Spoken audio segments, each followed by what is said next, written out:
Hello friends, Hariom. कैसे हैं आप लोग? आई होप आप लोग अच्छे होंगे, स्वस्थ मस्त होंगे। मैं भी बहुत अच्छी हूँ।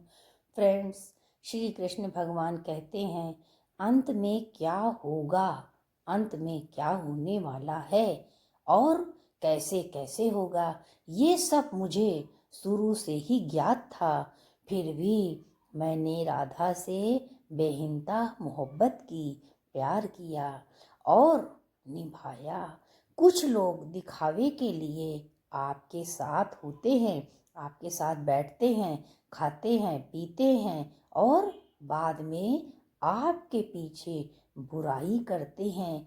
बाकी ऐसे लोगों से दूर ही रहना चाहिए और पीठ पीछे वो आपकी बुराई करने में नहीं चूकते हैं। जीवन में अगर आपको रोकने टोकने वाला कोई नहीं है तो समझ लीजिए आप भाग्यशाली नहीं हैं। अगर जीवन में आपको रोकने टोकने वाला कोई है तो एहसान मानिए उन लोगों का जो आपको रोकते हैं, टोकते हैं। क्योंकि जिन बागों में माली नहीं होते हैं वो बाग जल्दी ही उजड़ जाते हैं। इसलिए जब कोई आपको रोके टोके तो धैर्य से काम लें और ये सोचें, इसको रोकने टोकने से क्या मतलब है, ये मेरी भलाई के लिए हमको रोक रहा है, टोक रहा है। उस समय शांत रहें, आगे आपको इसका फल अच्छा ही मिलेगा। अगर माली 100 घड़ा सींच भी लेगा तो भी फल ऋतु आने पर ही मिलेगा। इसलिए तसल्ली रखें, धैर्य रखें, ज़्यादा जल्दी जल्दी ना करें। जल्दी जल्दी जाकर भी आप क्या कर लेंगे, बस टाइम पर ना आई आप वहीं खड़े रह जाएंगे। इसलिए हर घड़ी हर मिनट परमात्मा खेल रच रहा है। आप उस खेल को समझो और इंतजार करो इसका परिणाम क्या होगा। करो भरोसा यहाँ पर उन लोगों का जो कसम खा कर भी झूठ बोलते हैं। हादसे गवाह हैं, जिंदगी का कोई भरोसा नहीं। ज़्यादा सोचने की ज़रूरत नहीं है।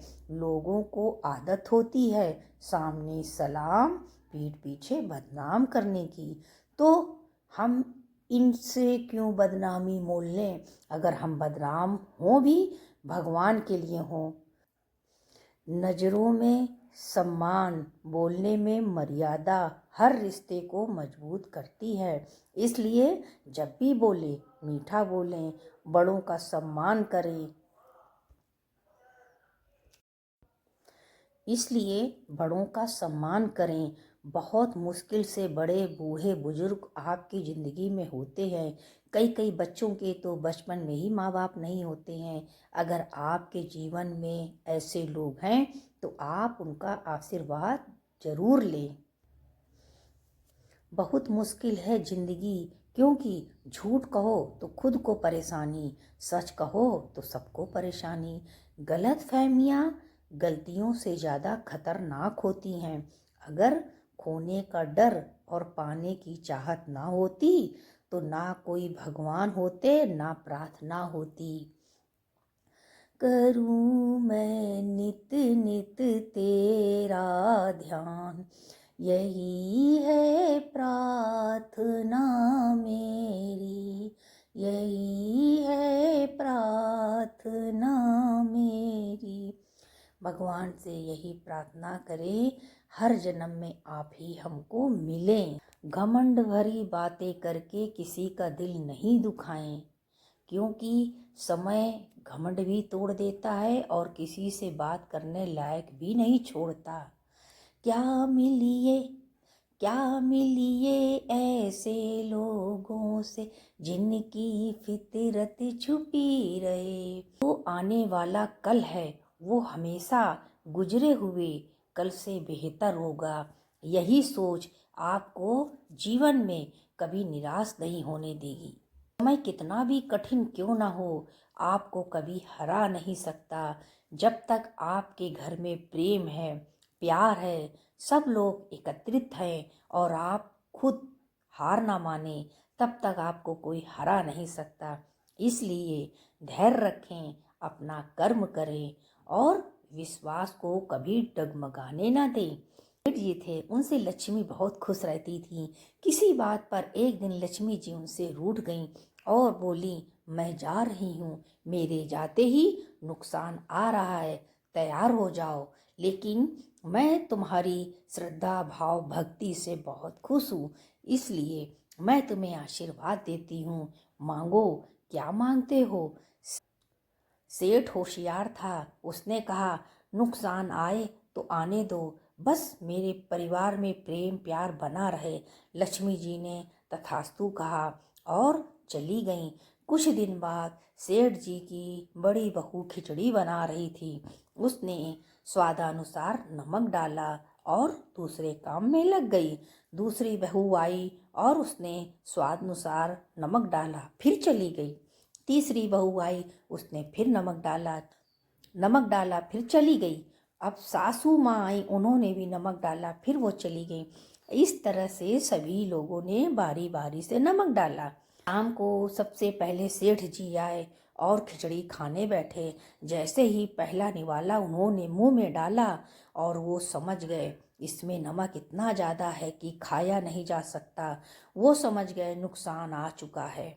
अब उन्होंने सोचा, अगर मैंने कुछ कहा तो अभी सभी लोग बोलेंगे, इसलिए सेठ जी ने चुपचाप खिचड़ी खा ली, हाथ धोकर चले गए। उसके बाद उनका बड़ा बेटा आया। खिचड़ी जैसे ही पहला निवाला मुंह में डाला और पूछा, पिताजी ने खिचड़ी खा ली। सभी बहुओं ने कहा, हाँ पिताजी ने खा ली। उसने सोचा, पिताजी ने खा ली तो मैं भी खा लेता हूँ, और उसने भी खाया, खा के चला गया। दूसरा बेटा आया, उसने भी पूछा, भाई ने खा लिया। सब ने कहा, हाँ भाई ने भी खा लिया, पिताजी ने भी खा लिया। वो भी खा के चला गया। इस तरह उसके चारों बेटों ने खा लिया और खा के चले गए।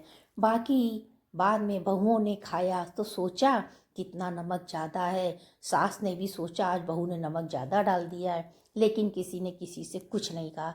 चुपचाप खा पी के सब सो गए। सेठ जी सो रहे थे तो नुकसान आया और बोला, मैं जा रहा हूँ। सेठ जी बोले, क्यों जा रहे हो, बैठो थोड़े दिन रुको। बोले, मैं नहीं रुकूंगा, तुम्हारे यहाँ इतना प्रेम प्यार है कि सब ने 1 किलो नमक खा लिया, लेकिन किसी ने लड़ाई नहीं की। मेरी यहाँ कोई जगह नहीं है, यहाँ तो माता लक्ष्मी ही आएंगी। मैं तुम्हें आशीर्वाद देता हूँ, तुम्हारे घर में लक्ष्मी सदा सदा के लिए विराजमान हो जाए। और इस तरह से वो नुकसान ने भी उनको आशीर्वाद दिया और वहाँ से चला गया। कभी कभी हम सोचते हैं ये खोटा सिक्का है, इससे हमें क्या लाभ है, ये हमें क्या फ़ायदा देगा। इसलिए कभी भी हार मत मानो, क्या पता कामयाबी आपकी एक और कोशिश का इंतज़ार कर रही हो और तभी आप चुप करके बैठ जाए थक हार के। कभी मत थको, कभी मत थको। जब भगवान इतने सारे बंदे बनाते बनाते नहीं थका तो आप लोग क्यों थकें। बड़ा सा महल हो या छोटी सी झोपड़ी, खुशी उसी में मिलेगी जहाँ शांत होगी खोपड़ी। मैं motivational star next blog video में आपसे मिलती हूँ। तब तक के लिए सभी फ्रेंड्स को हरि ओम।